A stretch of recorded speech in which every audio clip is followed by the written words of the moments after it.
Hola, hola. Aquí ya en esta parte de la última entrega, acuérdense que estamos en este pequeño conversatorio de Cátedra para la Paz. Y lo estamos haciendo de manera virtual, ¿verdad? En la clase anterior estábamos hablando de que mm, la mayoría de conflictos que se habían desarrollado tanto internamente como externamente en Latinoamérica es producto de esa inmensa riqueza, de ese inmenso potencial que tiene Latinoamérica en minerales, en territorio, cuencas hidrográficas, eh, minerales, lo que es soberanía alimentaria, mano de obra, y que desafortunadamente esas eh, inmensas riquezas pues nos han llevado a esa situación de enfrentarse entre hermanos, de enfrentarse entre los pueblos hermanos, de enfrentarse entre los mismos territorios, debido a esa gran competencia eh, de las grandes potencias, de las grandes potencias eh, extranjeras contra los territorios. Y ese fue el caso Colombia. Ese fue uno de los casos del Estado colombiano, un Estado que finalizada la colonia vendió parte de sí. Recuerden que Colombia tenía el canal de Panamá y lo vendió.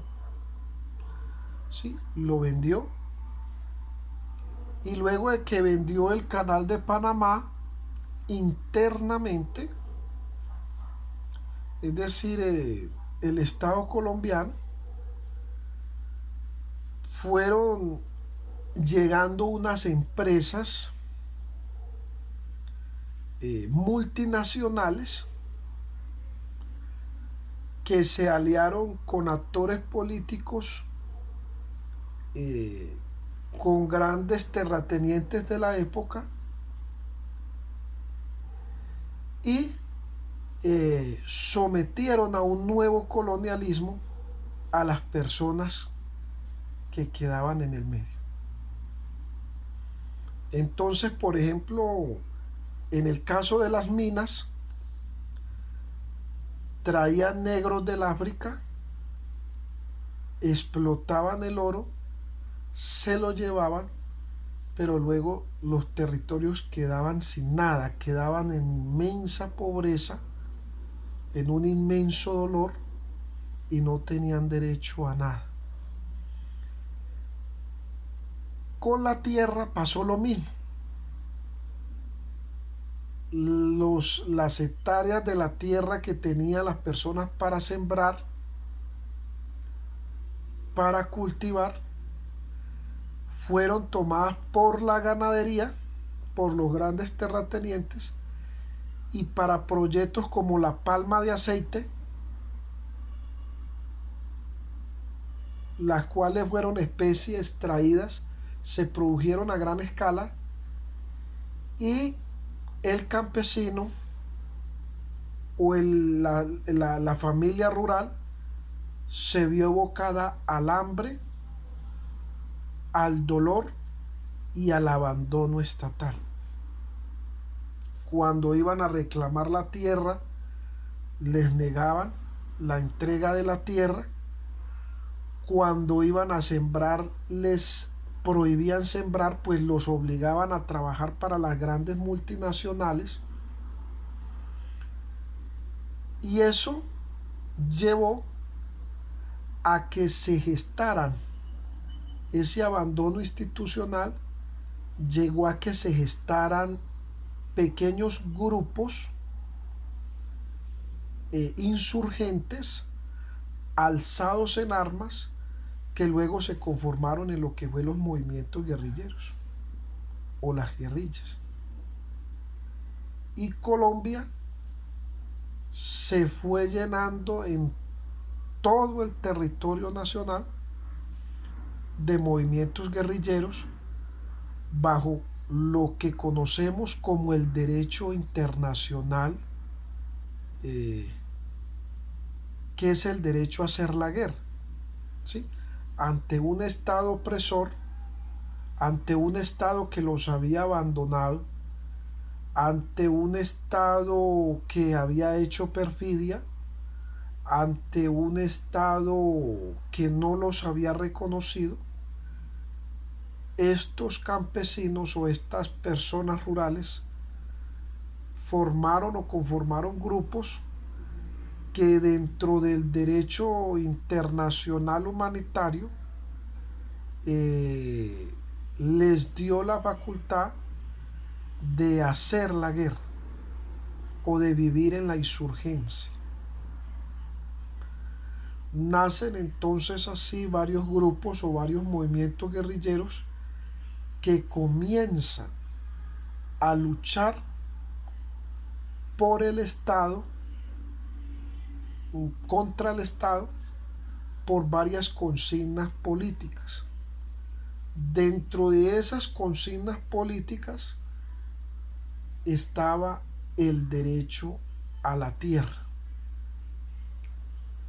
Y fue una guerra que se libró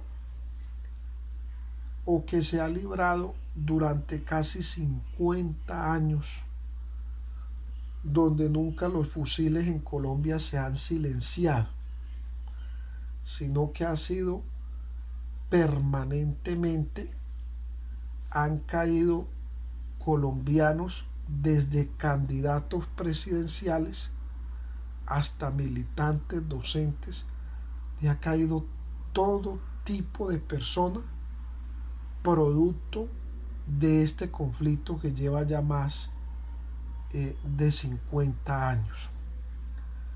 Dentro de ese conflicto que lleva más de 50 años,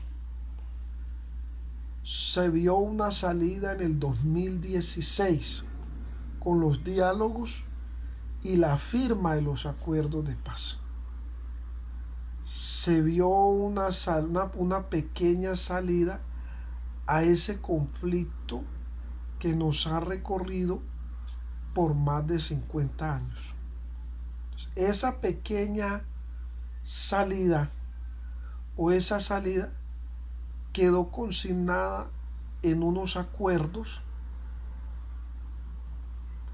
que se firmaron entre el Estado colombiano y los movimientos guerrilleros de la FARC.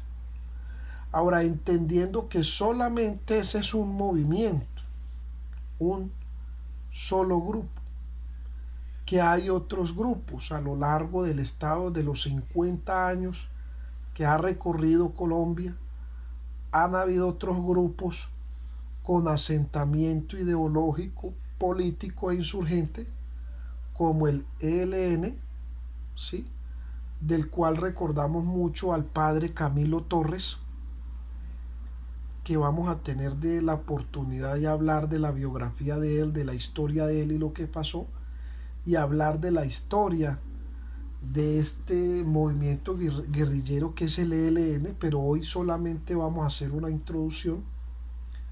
El EPL con el cura Pérez, con el padre Pérez, el M19 con Jaime Bateman y Carlos Pizarro, y muchos tiene su historia. Las FARC, que se conformaron y se gestaron producto del abandono estatal, del abandono institucional y la influencia desde Cuba, desde Venezuela, desde China, en el estudio de lo que es el marxismo, el leninismo y, y lo de Mao Zedong. Todas estas ideologías, todas estas filosofías que se estudiaron, lo que es la historia de Mao Zedong, lo que es Mao Zedong, el origen de las guerrillas, toda esta conformación, y conformaron movimientos, grupos insurgentes políticamente con consignas bajo lo que es el derecho internacional, ¿sí? Que ahí hay que estudiar, ¿sí? El derecho eh, de la guerra de guerrillas dentro del derecho internacional. Y eso hay que estudiarlo porque eso hace parte del derecho, que también es una rama de las ciencias sociales. Pero hoy solamente pues estamos haciendo un esbozo. Ahora, esos movimientos o esos grupos que se gestaron producto del abandono estatal, del abandono institucional, del saqueo de los recursos económicos, sociales y naturales, pusieron en jaque al Estado. Es decir, el Estado llegó a un punto donde perdió su orientación, donde perdió su rumbo, producto de la guerra. ¿Sí? Ahora, esa situación de los movimientos guerrilleros se le suma lo que es el origen de los carteles de la droga o del narco en Colombia, ¿sí? Que es otro mal que se le suma a lo que es la historia de Colombia. Es decir, fuera de lo que fueron los movimientos guerrilleros, aparece lo que es los carteles de la droga. Carteles de la droga, guerrillas, pero aparece un nuevo fenómeno. Las empresas privadas que llegaron a Colombia de otros países, las multinacionales, para defender, decían ellos, en el gobierno de Guillermo León Valencia,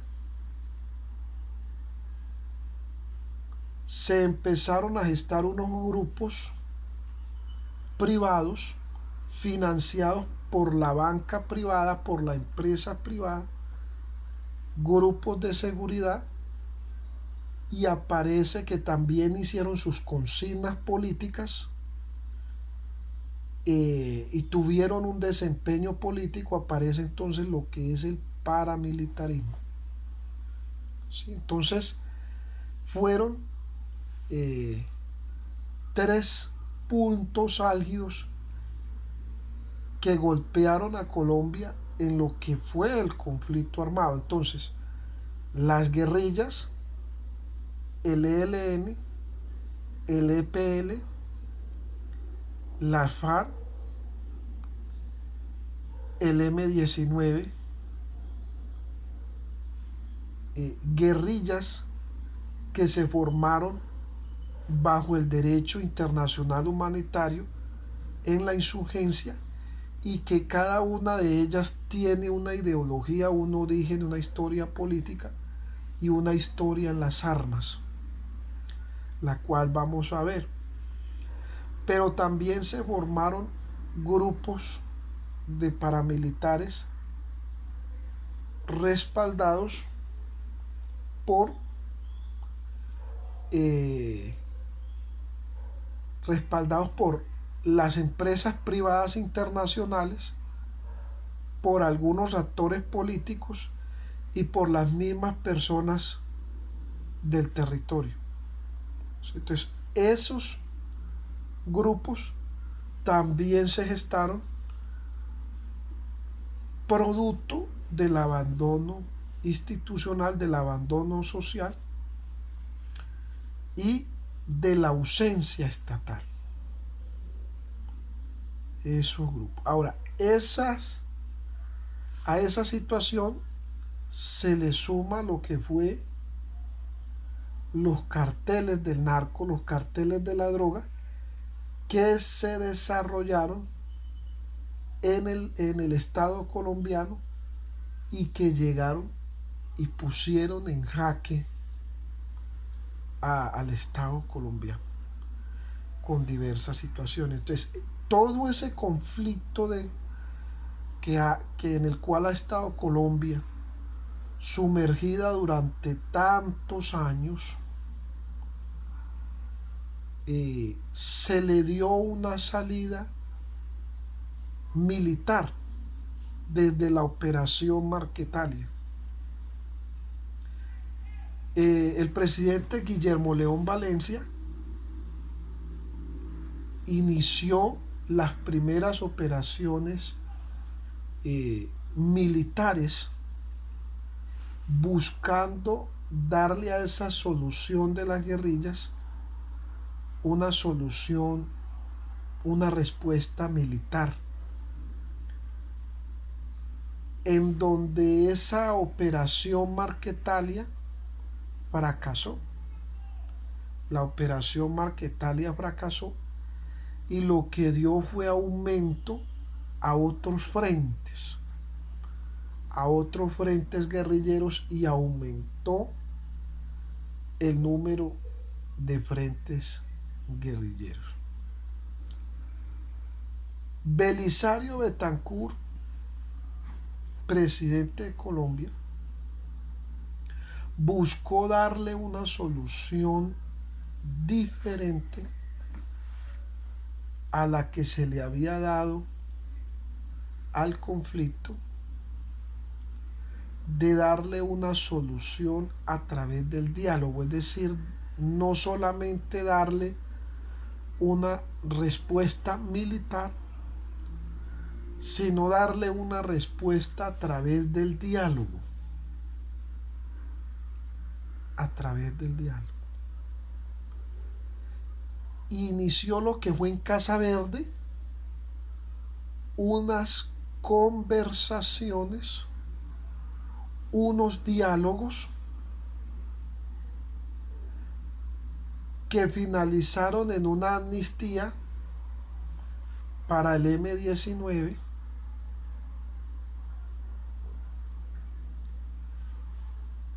y finalizaron en un nacimiento de un partido político llamado la UP.